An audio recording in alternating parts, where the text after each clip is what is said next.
Assalamualaikum warahmatullahi wabarakatuh. Tahun ini kita mengadakan PLS secara online dikarenakan situasi COVID pada masa sekarang ini masih belum reda. Jadi di rumah kalian harus tetap jaga physical distancing. Kalau keluar rumah harus pakai masker dan jangan lupa sering rajin cuci tangan. Ya, protokol kesehatan harus tetap dijaga demi kebaikan kita semua.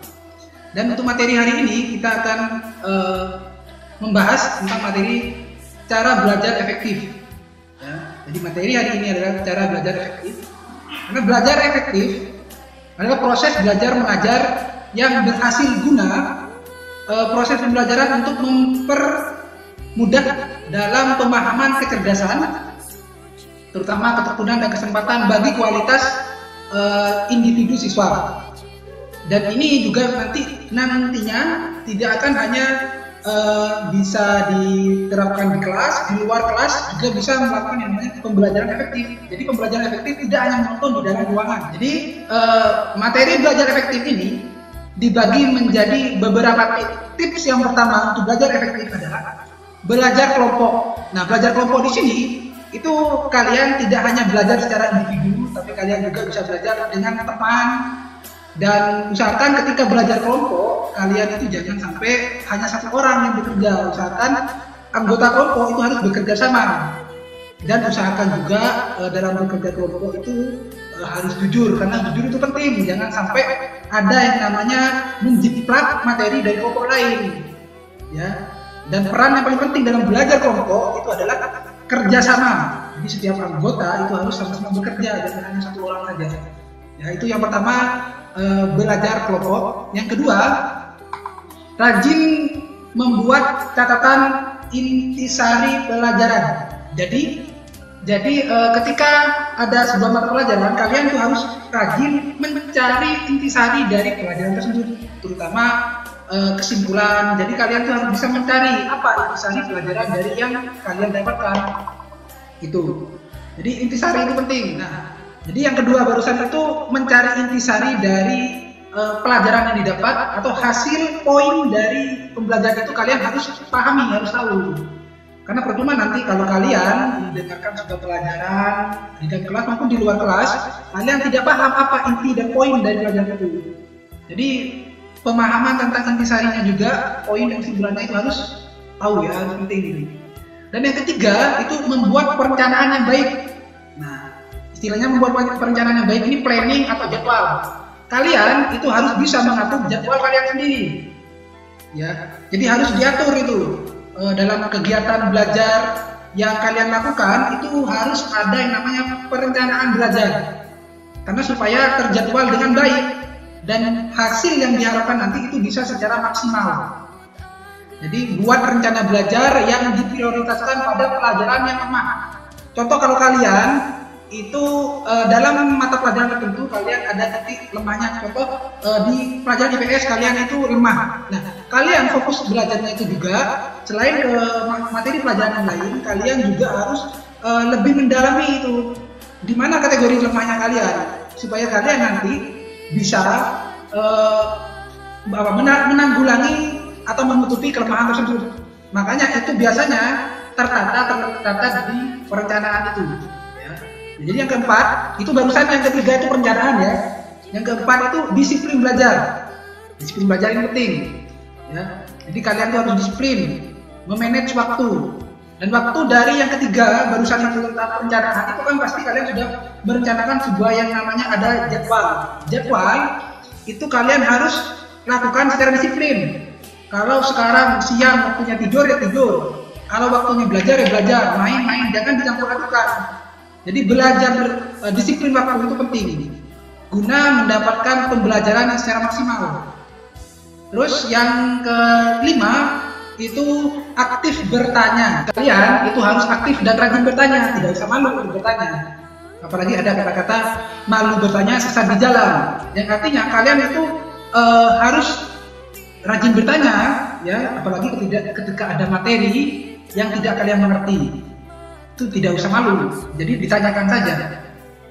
Ya. Jadi harus aktif, jangan pasif. Kalau pasif itu nanti hanya jadi pendengar setia, itu kurang pas nanti. Pokok kalian ketika di luar kelas maupun di dalam kelas itu kalian harus aktif, ya. Terutama aktif bertanya, itu penting. Dan yang keenam itu belajar dengan serius dan tekun, ya, jangan main-main. Ya, kalau belajar itu, kalau kalian belajar secara main-main, tentu hasilnya itu akan main-main juga, tidak akan mendapatkan hasil yang maksimal. Kalau kalian orientasinya ingin mendapatkan hasil yang maksimal, tentu kalian tuh harus belajar yang serius, pertama tekun. Apalagi kalian sudah mengatur nih, memanage waktu yang sudah kalian punya, jadwal. Nah, jadwal yang sudah kalian punya, jadwal kalian mengatur rangkaian kegiatan kalian itu harus kalian lakukan secara disiplin, terutama harus serius. Yang ketujuh, hindari belajar berlebihan. Jadi belajar berlebihan ini juga kurang maksimal kalau kalian itu hanya ini kalian sudah buat yang namanya jadwal, perencanaan dari awal.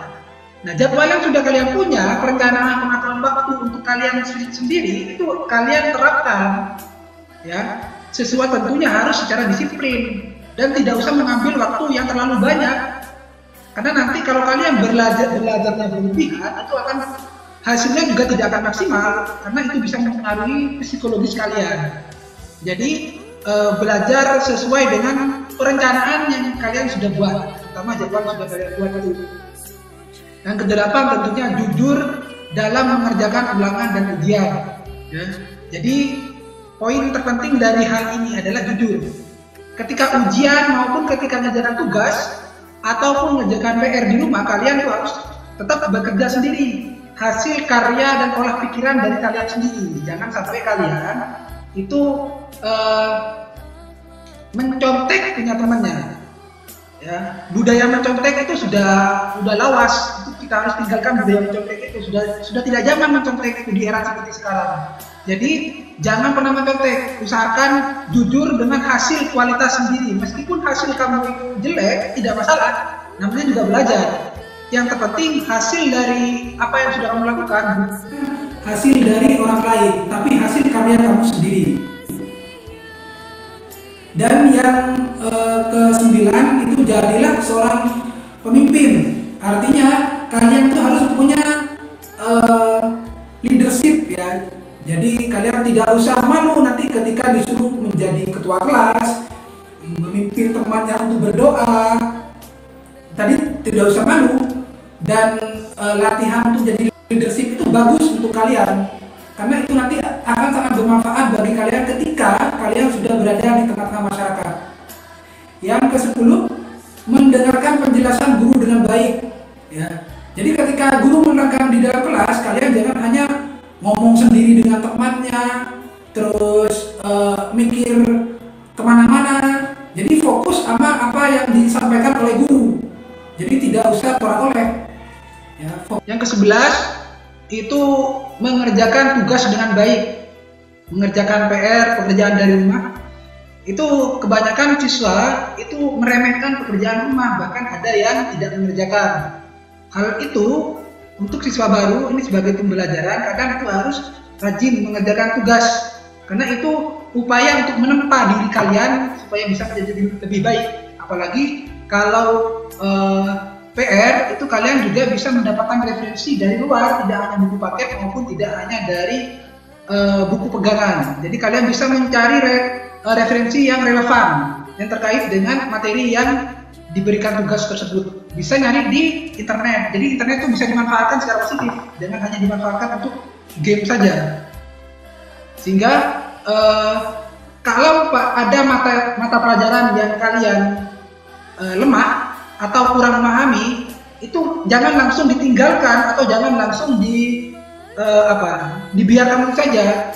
Kalian itu harus fokus sama pelajaran yang kalian tidak mengerti, terus itu dipelajari sambil lalu itu terus dipelajari supaya kalian itu bukan malah tambah ketinggalan nanti kalau itu ditinggalkan. Jadi mengulang pelajaran yang tidak dimengerti itu bisa menjadi poin tersendiri ketika kalian itu mau berusaha menjadi yang lebih baik.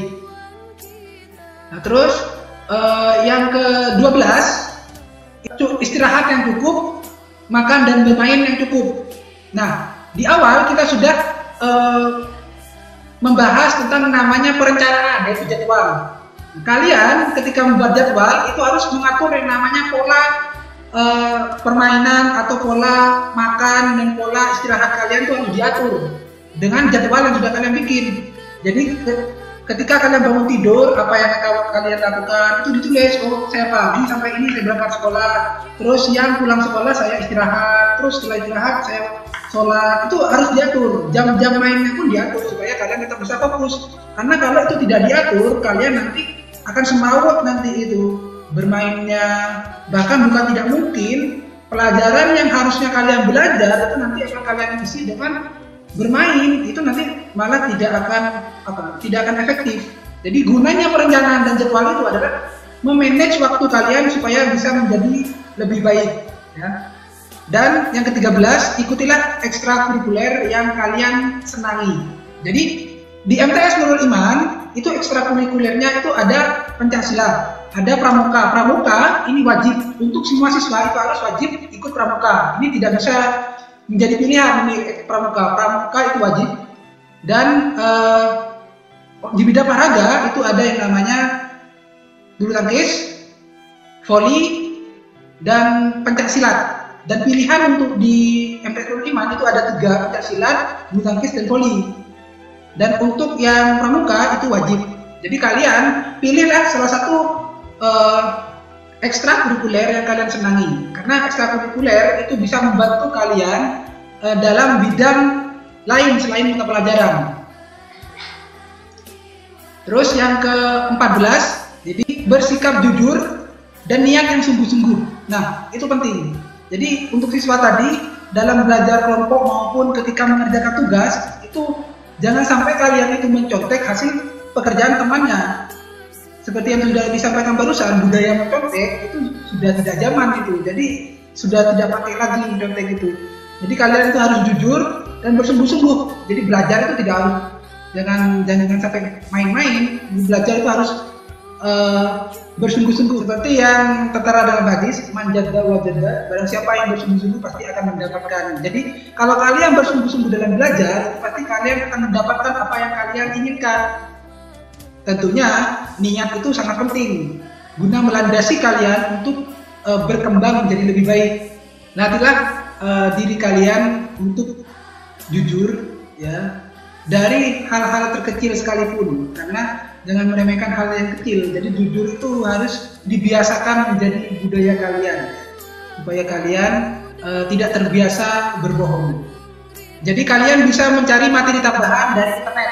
Jadi kalian bisa manfaatkan itu paketan data atau wifi yang kalian pakai itu untuk menambah materi. Jika dirasa penjelasan saya tentang belajar efektif ini dirasa kurang, kalian bisa cari materi di internet. Jadi tugas ini untuk materi belajar efektif, kalian merangkum materi tentang belajar efektif. Dan saya tunggu hasil rangkuman kalian. Kalian bisa share secara langsung ke saya pribadi atau share di grup kelas 1. Ya, mungkin itu saja. Kurang lebihnya mohon maaf. Assalamualaikum warahmatullahi wabarakatuh.